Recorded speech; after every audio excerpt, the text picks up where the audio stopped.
నమః. సమస్త లోక రక్షకి శ్రీ వరాహి అమ్మకి జై. వరాహి అమ్మ భక్తులందరికీ నమస్కారం అండి. మీరు అందరూ ఎలా ఉన్నారు, ఏం చేస్తున్నారు? వరాహి అమ్మ కృప ఆశీస్సులు ఎప్పుడూ మీపై ఉండాలని కోరుకుంటూ ఈ వీడియోను ప్రేమతో ప్రారంభిస్తున్నానండి.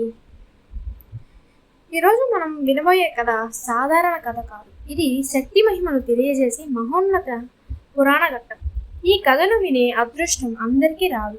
ఎవరికైతే తల్లి కటాక్షం ఉందో వారే ఈ కథను పూర్తిగా వినగలరు. ఇప్పుడు మనసును ప్రశాంతంగా ఉంచండి, కళ్ళను నెమ్మదిగా మూసుకోండి. తల్లి చరణాల్లో మన భారం ఉంచి ఈ దివ్య గాథలోకి ప్రవేశిద్దాం. కాల చక్రం తిరిగింది. మహాప్రలయం సంభవించింది. 3 లోకాలు జలమయం అయ్యాయి. అందరూ లేరు, దేవతలు లేరు, మనుషులు లేరు, కేవలం అనంత జలం మాత్రమే. ఆ జలరాశిపై ఆదిశేషుడి మీద నారాయణుడు యోగ నిద్రలో విశ్రాంతి తీసుకుంటున్నాడు. ఆ నిశ్శబ్దంలో ఒక గాఢమైన సంఘటన జరిగింది. విష్ణుమూర్తి చెవుల గులిమి నుండి 2 భయంకరమైన శక్తులు పుట్టాయి. వారే మధు, కైటభ. వారు సముద్రంలో పెరిగారు, బలవంతులు అయ్యారు. ఒకరోజు వారిలో సందేశం వచ్చింది, మన జన్మకు కారణం ఎవరు? అప్పుడు ఆకాశం నుండి శక్తి మంత్రము వినిపించింది. వారు ఆ మంత్రాన్ని జపిస్తూ 1000 సంవత్సరాలు తపస్సు చేశారు. అప్పుడు జగన్మాత ప్రత్యక్షమైంది. వరం కోరుకోండి బిడ్డలారా అని తల్లి పలికింది. వారు కోరుకున్నది ఒక్కటి, స్వేచ్ఛా మరణం. తల్లి తదాస్తు అనింది. కానీ అక్కడే వారి వినాశనానికి బీజం నాటబడింది. వరం చేతిలోకి వచ్చిన వెంటనే అహంకారం పెరిగింది. వారు బ్రహ్మదేవుని దగ్గరికి వెళ్ళి యుద్ధానికి ఆహ్వానించారు. బ్రహ్మదేవుడు చాలా భయపడ్డారు.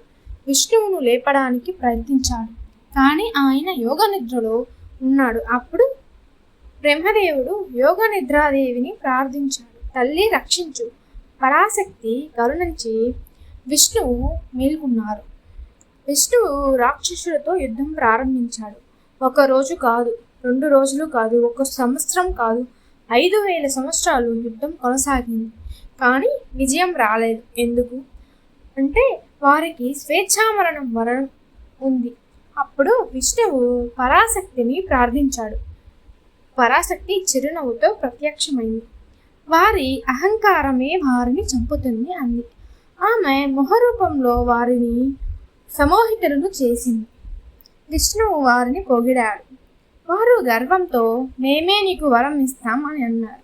అప్పుడు విష్ణువు కోరాడు, మీరు నా చేతిలో సంహరించబడాలి అని. వారు ఒక షరత్తు పెట్టారు, నీరు లేని ప్రదేశంలో మాత్రమే మేము మరణించగలం అని. విష్ణువు తన తొడలను విస్తరించి నీరు లేని స్థలం సృష్టించారు. సుదర్శన చక్రం పిలిచాడు.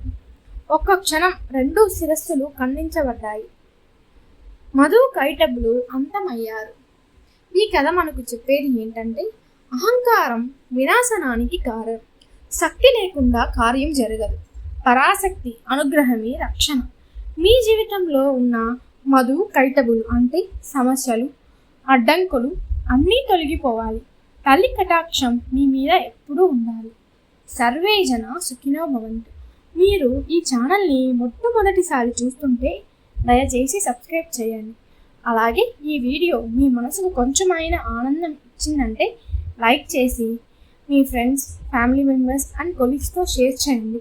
అలాగే మరికొంతమంది వరాహిమాత భక్తులకు భక్తి వీడియోలు ఇష్టపడే వాళ్ళందరికీ ఈ సందేశం చేరేలా తప్పకుండా షేర్ చేయండి. జై వరాహిమాత.